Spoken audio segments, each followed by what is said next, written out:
Greetings and welcome to the Healthy Sales Chick Show. I am Nancy White, your host, and we are here to talk about our healthy mind, our body, and our spirit. But as my dear friend Paula Fellingham, the founder of Win Win Women, always says, we welcome you with open arms and open hearts. I have a question for you. Are your cells happy and healthy from head to toe? Sometimes they might just need a little refreshing makeover. Here we love to talk about those natural ways to nurture that mind, that body, and that spirit. And I get the privilege of having amazing guests from time to time. And I have got this extraordinary, beautiful woman this evening. Her name is Alicia Couri. And she also has a show on Win Win TV that we're going to talk about a little bit later. But we're going to really, our title tonight is The Surprise That You Didn't Want. And I'm so happy that you're here, Alicia. Welcome so much. Oops, you're muted. And can you unmute? You cannot unmute. Oh my goodness. Let me see. We have not any technical difficulties. We're going to make sure that Alicia can unmute. Hold 1 second. I know we just love with this fun things. Let's see. Can you We unmute? go. Oh, we go. There we go. Yes. I had to clear my throat, so I muted myself and didn't realize I couldn't unmute. But I thank you so much for inviting me to be a part of this show today. Oh, Alicia, I'm so grateful and thankful because, we get to learn, continually learn. We're lifelong learners, but I'm going to share with everybody just a little bit. Alicia Couri is the CEO of Audacious Concepts, Inc., and the Red Carpet CEO of Media and Branding. And I will tell you that we're going to touch on some things that a lot of people in her position really don't talk about very much. But we're going to talk about what she learned about her hormones and her health habits going through her treatment pre and post breast cancer surgery, and how she also leaned on her spiritual strength and belief in healing. There is changes that she made in her diet and exercise routine that really helped her body post and pre surgery. But just a little bit more about this audacious, beautiful woman.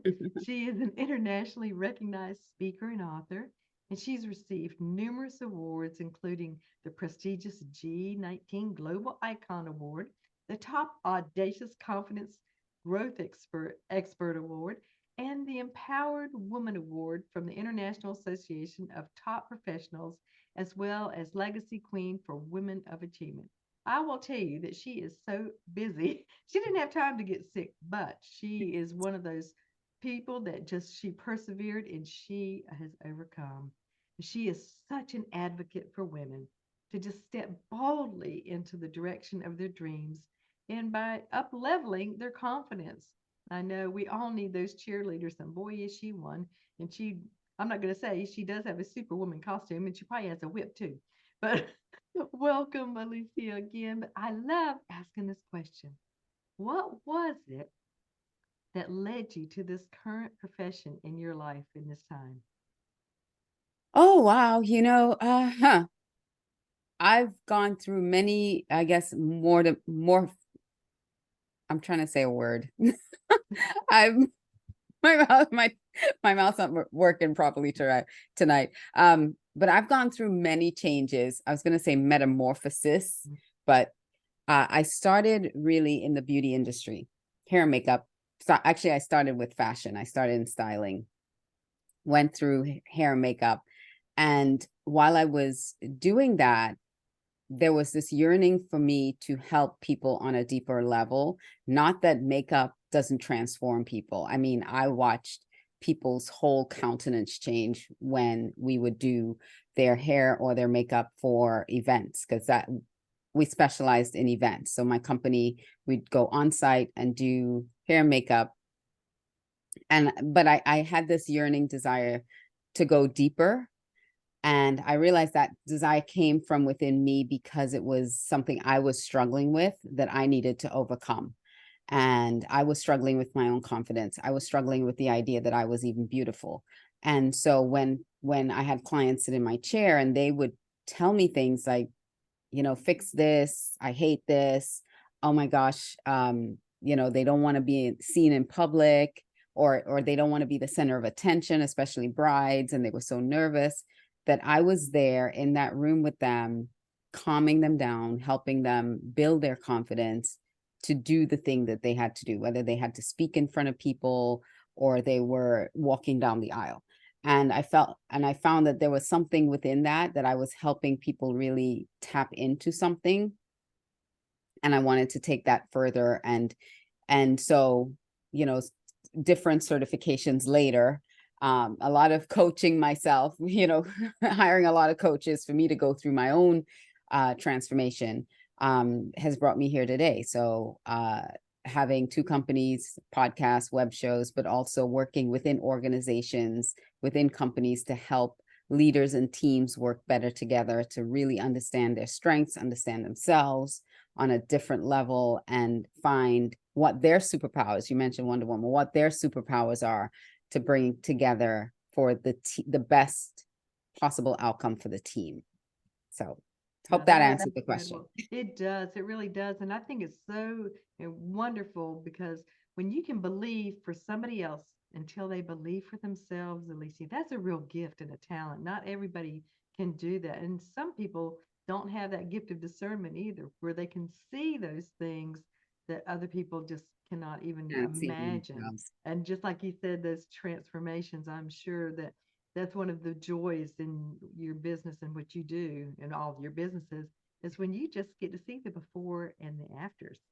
Oh yes. And impact is one of my strongest motivators. I desire to see impact, and that transformation, which I believe why I went into wardrobe and hair and makeup, because that's like almost an instant transformation. So I really love the doing things that help people transform quickly. Yeah.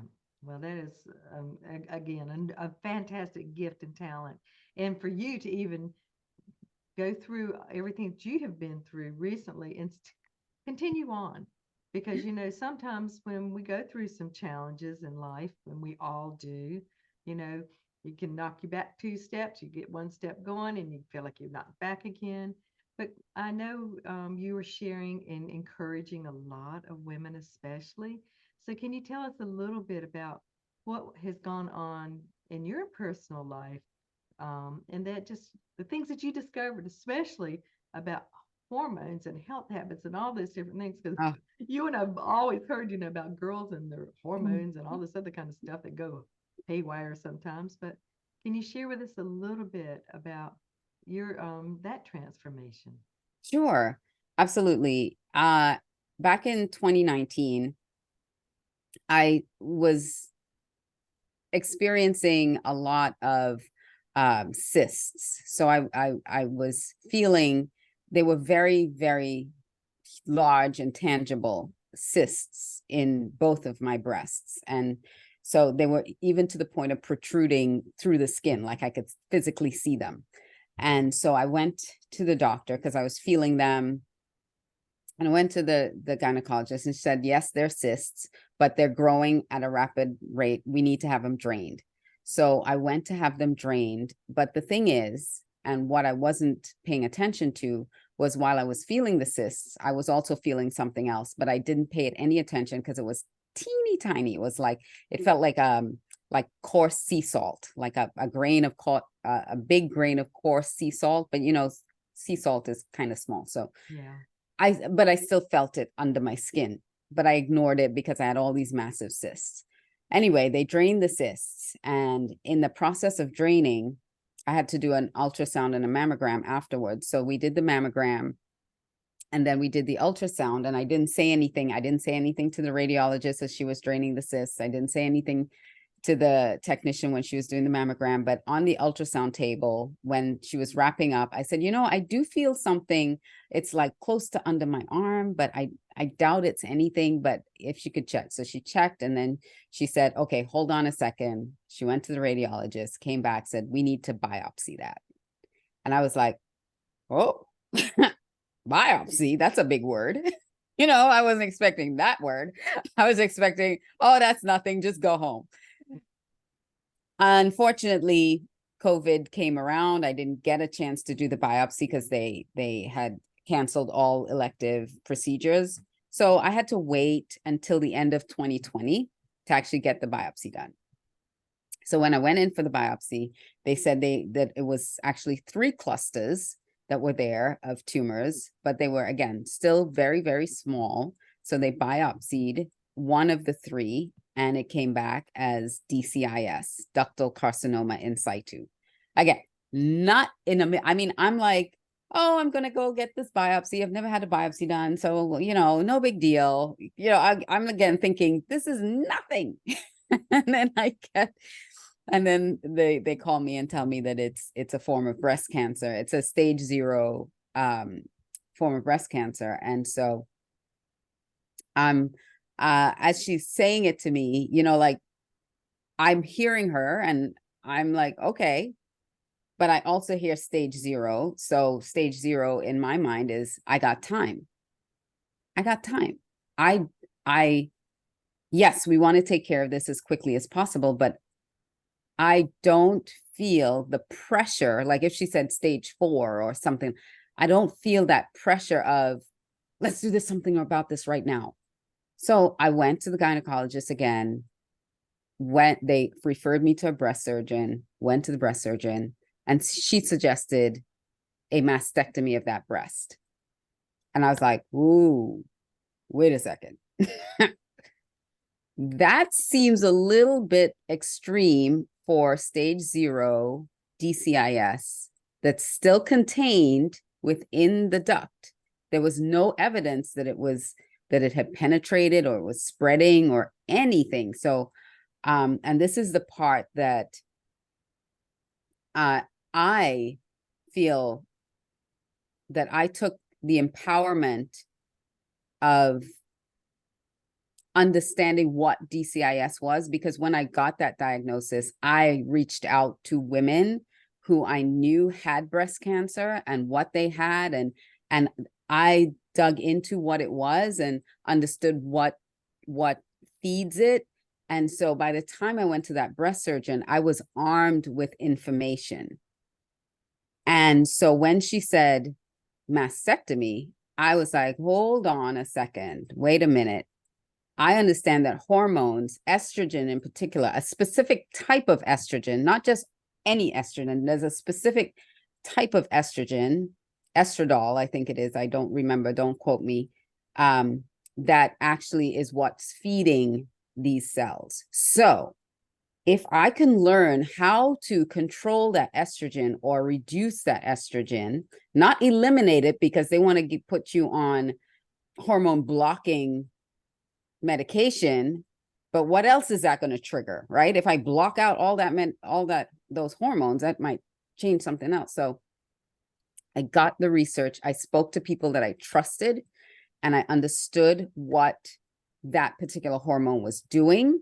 And from someone who is a naturopath, a health coach, she said, yes, there are ways that we can get that estrogen down in your body so it's not feeding those cells. So that was an important step, I think, that God led me to the right people to get that information. I commend you so much, Alicia, because so many other people would just take that fear, they would take that whatever, and they're going to go exactly, what the doctor's saying, what all this. And remember years ago, they would say, you need a second opinion, you need something else. But you and I both know that natural ways they might take a little bit longer sometimes, but they are so much better for your overall body, Right, your your entire body. system. Yeah. Because once you start on some of these drugs, this now triggers something else in your body, and then you have to take another drug to combat that thing, and it just becomes a vicious cycle. And I did not want to get on that crazy train. I really didn't. So one of the things the doctor, while I was sitting in her office, the surgeon and her assistant, they kept like, you have breast cancer, right? It's breast cancer, right? Because I was calm, I was listening, I was taking in. And I think just to your point, we have to set aside our emotions sometimes in these situations to hear what's being said and not be overly emotional, because then when we get in that, we're flooding our, cortisol. We're flooding ourselves with cortisol. We're flooding our brains, and we're And your not stress levels are and the going stress up. level is gone. We don't have the capacity to Yeah. think through what is being said to us, and we're just allowing them to put things on us. And I said, I heard what you said, but I'm not receiving that. Mm-hmm. I am not receiving that. It's DCIS, stage 0. I'm not receiving that I have breast cancer. I'm like, this is just a tumor that is a foreign thing in my body that don't belong, and I'm going to find a way to get rid of it. So, Yeah. and I went into prayer. I was sitting in that office. I believe in prayer very seriously. I was praying in the Holy Spirit the whole time I was waiting for the doctor, and I was keeping my spirit and my mind in tune to what is happening and not get emotional about it. And I think that really helped me make the decisions that I made moving forward, even though a lot of people were telling me that I was crazy, and they were like, what are you doing? Do what the doctor says. You know, I wasn't falling into that trap. Well, and I just, and I know that you and I both know when we are getting quiet, getting still, we have the Holy Spirit and the Lord. It's either going to ruffle our spirit, or it's going to give you that peace that passes understanding and gives you that direction. And all of a sudden, just like you're talking about, you start researching, you start learning some other alternative ways. And and as you discover that, we're always, bouncing it off God, if that's the one way you want to say it, but getting that reassurance. So when you talk about your spiritual, being, um, did you have prayer warriors? Did you have anybody else that Oh, would support yes, you? absolutely. Absolutely. And the Bible does say, for lack of knowledge, my people perish. It's not just the spiritual knowledge you need to have. You need to have natural knowledge too. You need to be able to do the research, because so many times people lean into just the spiritual. Oh, I'm healed, but they're still not doing the things that's going to bring that healing or sustain that healing. So the Holy Spirit, Jesus could heal you in an instant, but if you don't have the knowledge of what you need to do to sustain that healing, it's going to come back. So you need to understand how to sustain that healing. Mhm. And the there was something else I was going to mention But along about. that same line, I think it's so true, Alicia. It's that knowledge, that wisdom, and that understanding. You have to have all three of those working together. And then, just like you said, to maintain, we're all going to go through some challenges and some things, but, just because we've gotten through it, we still have to do the work to maintain. Yeah. Yes, what I was going to say is, on my drive home from the breast surgeon, I did check in.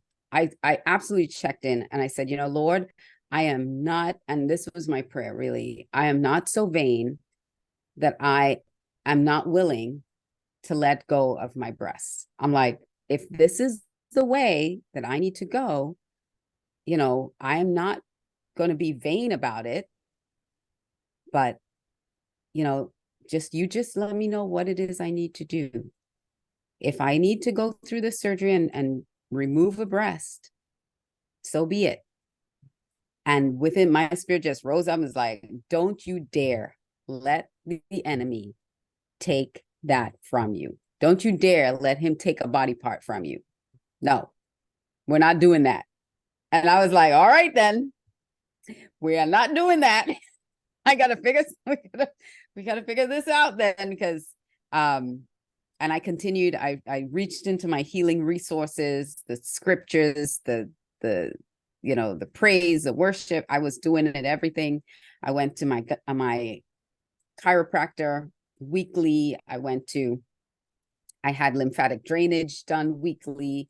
My health coach put me on a protocol that would remove as much inflammation from my body as possible, with the food, the right foods, the right supplements that really Um, I mean, my body was, I mean, what I was putting in was really up leveling my health in every other area, because I was naturally, I mean, I wasn't a junk food eater anyway.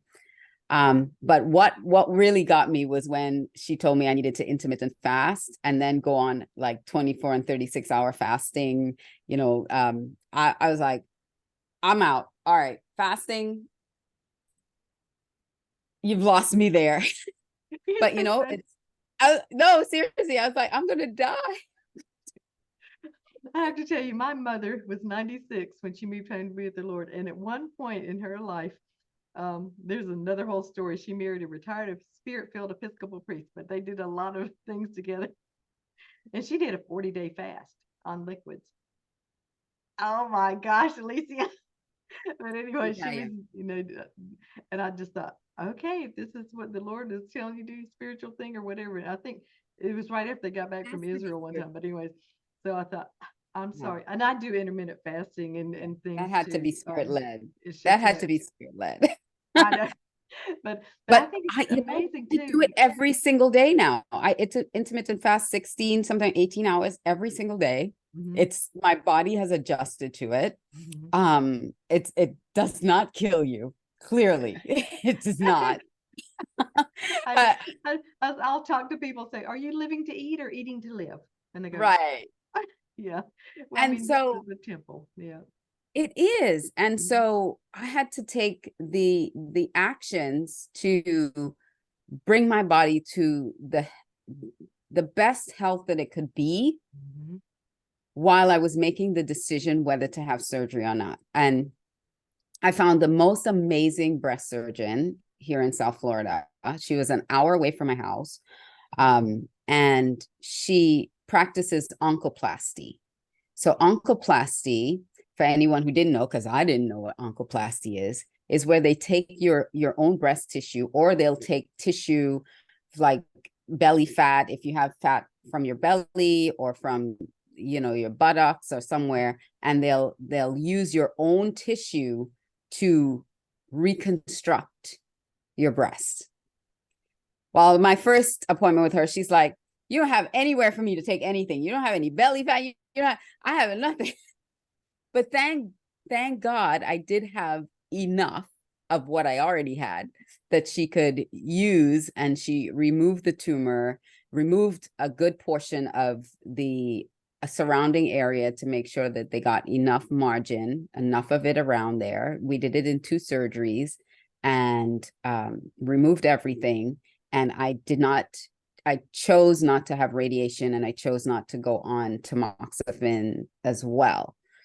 And those were choices I made. I'm not saying other people could make those choices, but when I looked at the odds, when they gave me the odds of recurrence, I felt like putting my body through radiation and then through medication that can possibly give me uterine cancer was not worth the risk. Yeah. A And lot. so, Yeah. yeah, A lot of women that have been on tamoxifen, they don't realize, and they don't tell you some of this either, Alicia, too.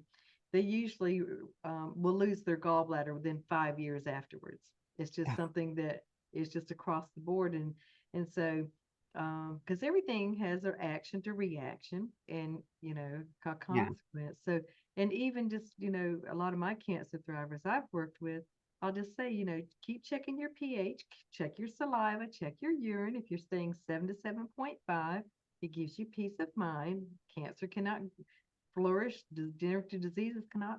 But just like the people that have been working with you, they're going to tell you ways to reset your pH. They're going to tell you ways, to keep your body as healthy and alkaline as mhm, possible, and keeping the inflammation down. But I'll tell you, stress, emotion, all kinds of things. It's not just what we put past our lips. There's a lot of things that can throw our body into inflammation and some other things. absolutely. So, and I know that you have learned a lot of that. And I knew our time was going to keep on I flying. know it's just evaporating, Keep but on. I also drink alkaline water, Mhm. and things. So it really took a whole different shift in the way that I look at food, the way that I eat, Mhm. eliminate corn, eliminate soy, eliminate gluten as much as possible, not completely. but as much as possible, Yeah. trying to eat as clean, a lot of vegetables, a lot of not a lot of fruit because there's sugars. Eliminate white sugar, white breads, really just some of those things that had to come out of my diet. And don't you love it that since you've been doing that, your body craves it? It loves those whole grain, organic, sprouted things sometimes, or just Yeah, have broccoli and you crave those things, and a lot of times people, they don't know that how things are genetically modified or how things are, produced and stuff. yeah, But just it's education, and just it and it's is. reading those labels. It's Mhm. looking at it. When you talked about sugar, somebody was talking to me a naturopath. She goes, "Yeah, they took all the fat out and they put the sugar in it, and sugar makes fat." Exactly. The Exactly. oxymoron. 100%. 100%. So Yeah. anyway, the thing that I would leave with anyone who's watching this, I didn't have time for breast cancer. I didn't have time for a diagnosis. But the things that I did, I had to find ways to incorporate it into my schedule, into what I'm doing. And your life is going to change. There are things that you're going to have to change. But get get the education you need, get the information, reach out to naturopaths, reach out to functional doctors. You might have to, insurance doesn't cover it, you're going to have to come out of pocket for a lot of that stuff, but invest in your health. Like I invest in, now I'm doing bone therapy because I had I was they did, before they wanted to diagnose whatever pills they wanted to give me, I had to have bone density scan, and it was revealed that I'm in osteopenia. So instead of, again, taking medication, taking pills for that, I found a natural alternative with OsteoStrong. So I do bone density therapy every week. And yes, it's going to cost me money, but I'm investing in the long term, the longevity of my own health, and choosing not to take pills that's going to diminish my quality of life. Absolutely. And I myself too have naturally reversed osteoporosis over the last, oh my gosh, I was 40, so it's been 30 something years. And so, Wow. Yeah, but it is, it's possible. it is possible. And so, well, I know that you've got so much hope to really put into others, and just researching and just finding out those things, and don't, just don't shy away from asking questions and getting information. And just like you said, and praying about it and just deciding, what it is that the Lord would have you to do, because we're all different. And but in the meantime, we are still working on taking care of these temporary temples until we get our permanent maintenance free one. And so Absolutely, absolutely. it is. Oh, Alicia. So any other tips that you would love to share before we get wrap things up this evening? So two things that I did do: the Dutch test. A Dutch test is a urinalysis test that can let you understand what's going on with your hormones, and have a reading done by them. Again, you have to come out of pocket for that. And then the other thing is, oh gosh, I had so many things to say to you. Having the Dutch test done, and thermography. Mm. So thermography is another thing that I do, which can alert you to vascular flow, things that are happening before it turns into a tumor. So if I had been doing thermography before, I would have, they probably would have seen some, that vascular flow Sign. Hmm. pointing to one direction, and check those cells out early before they became tumors, because it can detect cancer way years before it actually develops into a tumor. Absolutely. And people don't realize we all have cancer cells. It just depends on if they go awry or not. And so, Right. and we're And they never and going to stop learning. Yeah. they can take, what is it, like 3 to 7 years to develop into a tumor before it can actually be seen on a scan. So those things have been building inside your body for a while, and it doubles every 90 days. Hmm. Oh, So, Alicia, how can people get in touch with you? What's the easiest way for people to get in touch with you? Yes, easiest way, Alicia360.com. ALICIA360.com. All my social media platforms are there, my shows, my websites, and you can WhatsApp me, you can email me, you can text me right there from that website.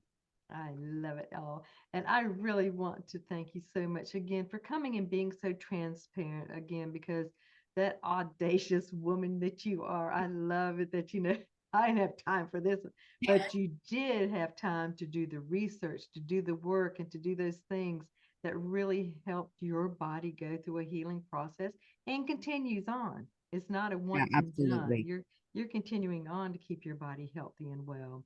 And so I want to encourage everyone to check out some of the other Win Win Women TV shows. Alicia's got hers. And just, find out, you'll find resources and inspiration and those types of things that, we all need. We all need it. But again, I am Nancy White and I am the Healthy Sales Chick, and I'm a 30-plus-year researcher in natural prevention. And I would love to talk with you about what you're doing for your healthy lifestyle, because people need to be cheered on for the good things they're doing. And then there might be some areas that you might need a little bit of suggestions. And I'd love to offer resources and different things to help you. So, but until we get back, we are so grateful again that you have been with us. And don't forget to share with other people too about the Win Win Women TV and all the amazing resources that we have here. Thank you, Alicia. So Thank grateful for you. you. Thank you so much.